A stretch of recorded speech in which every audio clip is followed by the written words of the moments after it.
प्राचीन समय में मालव प्रदेश की सीमा पर बसा एक नगर था, शिवदत्तपुर। ये नगर अपने बाजारों, कुओं और सबसे अधिक अपने विशाल मंदिर के लिए जाना जाता था। नगर के बीचों बीच स्थित वो मंदिर ऊंचे शिखरों, पत्थर की महीन नक्काशी और चौड़े प्रांगण के कारण दूर से ही पहचान में आ जाता था। कहा जाता था कि ये मंदिर सैकड़ों वर्षों पुराना है और जिस देवता की इसमें प्रतिष्ठा है, उन्होंने कभी इस नगर को अकाल और आक्रमण से बचाया था। इसी विश्वास के कारण लोग दूर दूर से यहाँ दर्शन करने आते थे। समय के साथ मंदिर केवल आस्था का नहीं बल्कि वैभव का भी केंद्र बन गया। राजा, सामंत, व्यापारी और सेठ लोग अपनी हैसियत दिखाने के लिए भारी दान दिया करते थे। सोने की मुद्राएं, चांदी के कलश, रत्नों से जड़े हुए आभूषण और रेशमी वस्त्र, सब कुछ इस मंदिर के भंडार में जमा होता चला गया। पुजारी इन दानों को देवता की कृपा का प्रमाण मानते थे और नगरवासी इस मंदिर को अपने गर्व का कारण। लेकिन एक वर्ष ऐसा आया जब सब कुछ बदलने लगा। शुरुआत बहुत हल्के ढंग से हुई। एक बड़े व्यापारी ने सोने की 100 मुद्राएं दान की। अगले दिन जब भंडार खोला गया तो मुद्राएं वहां थीं, पर उनकी चमक मुरझा चुकी थी, मानो बरसों पुरानी हो। पुजारियों ने इसे नमी या धूप का असर मानकर नज़रअंदाज कर दिया। कुछ दिन बाद एक सामंत ने चांदी का भारी पात्र चढ़ाया। सुबह वो पात्र मंदिर के द्वार के बाहर रखा मिला, बिना किसी क्षति के, पर जैसे किसी ने उसे भीतर स्वीकार ही न किया हो। धीरे धीरे ऐसी घटनाएं बढ़ने लगी। कभी दान की वस्तुएं टूट जाती, कभी वे गायब हो जाती और कभी सुबह मंदिर के बाहर पड़ी मिलती। नगर में कानाफूसी शुरू हो गई। लोग कहने लगे कि देवता नाराज है। पुजारी अधिक पूजा पाठ करने लगे। विशेष हवन हुए, मंत्रों का जाप बढ़ा, लेकिन स्थिति नहीं बदली। उसी दौरान राजा वीरसेन ने मंदिर में अपार दान देने का निश्चय किया। उसने सोने से मढ़ा हुआ ध्वज और बहुमूल्य रत्नों से जड़ी मूर्ति अर्पित की। पूरा नगर इस दान को देखने उमड़ पड़ा। सभी को लगा कि अब देवता प्रसन्न होंगे और अब सब कुछ पहले जैसा हो जाएगा। लेकिन अगले ही दिन वो मूर्ति मंदिर के गर्भगृह में नहीं थी। वो प्रांगण के एक कोने में पड़ी मिली, मानो किसी अदृश्य शक्ति ने उसे वहां रख दिया हो। ये घटना नगर के लिए गहरी चिंता का कारण बन गई। राजा ने पुजारियों को बुलाकर समाधान खोजने को कहा। मंदिर के पुराने ग्रंथ निकाले गए, पर उनमें ऐसा कुछ नहीं मिला जिससे ये समझा जा सके कि दान क्यों स्वीकार नहीं किया जा रहा है। कुछ लोगों ने इसे अपशकुन कहा, कुछ ने कहा कि मंदिर को कोई दोष है। भय का वातावरण बन गया था। इसी नगर में एक विधवा स्त्री रहती थी, नाम था गौरी। उसका जीवन बहुत साधारण और कठिन था। पति के देहांत के बाद वो दूसरों के घरों में काम कर कर गुजारा करती थी। उसका घर एक कच्ची दीवारों और टूटे छत वाला था। उसके पास ना तो कोई गहना था, ना ही बचत। फिर भी उसके मन में मंदिर के प्रति गहरी श्रद्धा थी। हर त्योहार पर वो मंदिर के बाहर बैठकर दूर से ही भगवान को प्रणाम कर लिया करती थी। उसी वर्ष एक बड़ा उत्सव आया। नगर में फिर से रौनक थी। भले ही लोगों के मन में डर और असमंजस बना हुआ था। गौरी के पास उस दिन केवल एक तांबे का सिक्का था, जो उसे सुबह के काम के बदले में मिला था। वो ही सिक्का उस दिन के भोजन का सहारा बन सकता था। फिर भी उसके मन में एक विचार उठा, यदि वो देवता के चरणों में कुछ अर्पित ना करे तो उसका मन शांत नहीं होगा। वो बहुत देर तक अपने झोपड़े में बैठी सोचती रही। भूख और आस्था के बीच उसका मन डगमगाता रहा। अंत में उसने वो तांबे का सिक्का अपने आंचल में बांधा और मंदिर की ओर चल पड़ी। मंदिर में उस समय बहुत भीड़ थी। बड़े दानी लोग अब सावधान हो चुके थे। कोई खुलकर दान नहीं दे रहा था। गौरी चुपचाप प्रांगण में पहुंची। उसके कपड़े साधारण थे, पैरों में चप्पल तक नहीं थी। कुछ लोगों ने उसे देखा, पर किसी ने ध्यान ही नहीं दिया। वो गर्भगृह के पास रुकी। उसकी आंखें मूर्ति पर टिकी थीं। उसके मन में कोई बड़ी कामना नहीं थी, बस इतना कि जीवन में सहने की शक्ति बनी रहे। उसने धीरे से तांबे का सिक्का आगे बढ़ाया और मूर्ति के पास रख दिया। कोई शब्द उसके होंठों से नहीं निकला। उसके हाथ थोड़ी देर तक वहीं जुड़े रहे, फिर वो पीछे हट गई। उस दिन किसी ने उस सिक्के पर ध्यान नहीं दिया। पुजारी अपने काम में लगे रहे। शाम ढलते ढलते मंदिर बंद हो गया। गौरी अपने घर लौट गई, ये सोचे बिना कि उसके छोटे से कर्म का कोई अर्थ होगा या नहीं। अगली सुबह मंदिर खुला।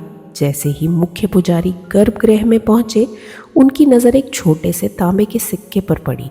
वो सिक्का वहीं था, ठीक उसी स्थान पर जहां रखा गया था। आश्चर्य की बात यह थी कि उसके आसपास की जगह साफ और उजली लग रही थी, जैसे किसी ने वहां विशेष ध्यान दिया हो। वो सिक्का न टूटा था, न मुरझाया था, न बाहर फेंका गया था। पुजारी कुछ देर वहीं खड़े रहे। उन्हें याद आया कि पिछले कई महीनों में ऐसा पहली बार हुआ था कि कोई दान स्वीकार हुआ हो। उन्होंने अन्य पुजारियों को बुलाया। सभी ने सिक्के को देखा और चुप हो गए। किसी के पास कोई उत्तर ही नहीं था।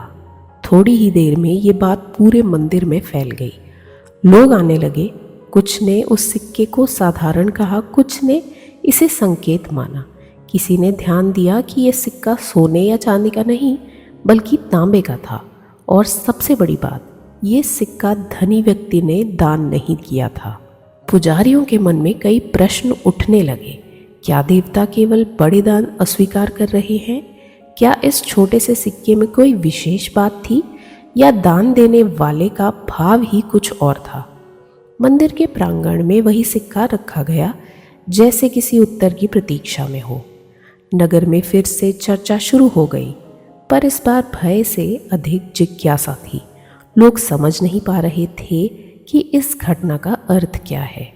और इसी अनजाने मोड़ पर मंदिर और नगर की कहानी एक नए रहस्य की ओर बढ़ने लगी। अगले कुछ दिनों तक वो तांबे का सिक्का मंदिर में उसी स्थान पर रखा गया। किसी ने उसे हटाने का साहस नहीं किया। पुजारी हर बार पूजा करते समय उसे देखते और मन ही मन किसी उत्तर की तलाश करते।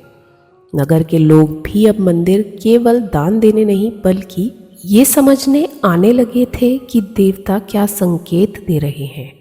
पहले जहां मंदिर में दान की होड़ लगी रहती थी, अब वहां चुप्पी और संतोष दिखाई देता था। राजा वीरसेन तक भी ये समाचार पहुंचा। उन्होंने स्वयं मंदिर आकर उस सिक्के को देखा। वो साधारण सा सिक्का, ना कोई नक्काशी, ना कोई चमक, फिर भी उसमें कुछ ऐसा था जिसने पूरे नगर का ध्यान खींच लिया था। राजा ने पुजारियों को आदेश दिया कि मंदिर के सभी पुराने ग्रंथ, शिलालेख और अभिलेख फिर से जांच किए जाएं, चाहे वे कितने ही पुराने और धूल से ढके क्यों ना हों। मंदिर के एक कोने में एक छोटा सा कक्ष था, जिसे वर्षों से खोला नहीं गया था। वहाँ टूटे ताड़पत्र, अधूरे ग्रंथ और पत्थर की पट्टिकाएं रखी थीं। कुछ युवा पुजारी और विद्वान कई दिनों तक वहीं बैठे रहे। धूल उड़ती रही, आंखें जलती रहीं, पर खोज जारी रही। नगर को धीरे धीरे ये विश्वास होने लगा कि उत्तर इन्हीं भूले बिसरे पन्नों में कहीं छुपा है। इधर गौरी अपने रोजमर्रा के जीवन में लगी रही। उसे ये पता भी नहीं था कि मंदिर में रखा वो सिक्का उसी का है। वो अपने काम पर जाती, शाम को थकी हारी लौटती और हर दिन की तरह मंदिर के शिखर की ओर देखकर मन ही मन प्रणाम कर लेती। उसके जीवन में ना तो कोई चमत्कार हुआ था, ना कोई अचानक सुख आया था। बस मन में एक अजीब सी शांति थी, जिसे वो शब्दों में नहीं बांध सकती थी। कई दिनों की खोज के बाद पुरानी पत्थर की पट्टिका मिली, जिस पर समय ने गहरी दरारें डाल दी थी। उस पर लिखे अक्षर धुंधले थे, पर ध्यान से देखने पर पढ़े जा सकते थे। विद्वानों ने जब उसका अर्थ समझा तो सबके चेहरे गंभीर हो गए। वो पट्टिका मंदिर की स्थापना से जुड़ी थी। उसमें लिखा था कि जब इस देवता की पहली बार प्रतिष्ठा हुई थी, तब नगर छोटा और निर्धन था। लोग अपनी आजीविका के लिए कठिन परिश्रम करते थे। उस समय एक भयानक अकाल पड़ा था। लोगों के पास अन्न तक नहीं बचा था। फिर भी उन्होंने अपनी भूख सहकर देवता से केवल एक ही प्रार्थना की थी कि नगर जीवित रहे, चाहे उन्हें कितना भी कष्ट क्यों ना सहना पड़े। तब देवता ने नगर की रक्षा की थी। उस प्रसंग में ये भी लिखा था कि देवता ने एक व्रत लिया था। उन्होंने कहा था कि वे केवल वही अर्पण स्वीकार करेंगे जिसमें त्याग होगा, ना कि दिखावा। जो दान देने वाले को कुछ भी खोने का एहसास ना कराए, वो उनके लिए अर्थहीन होगा।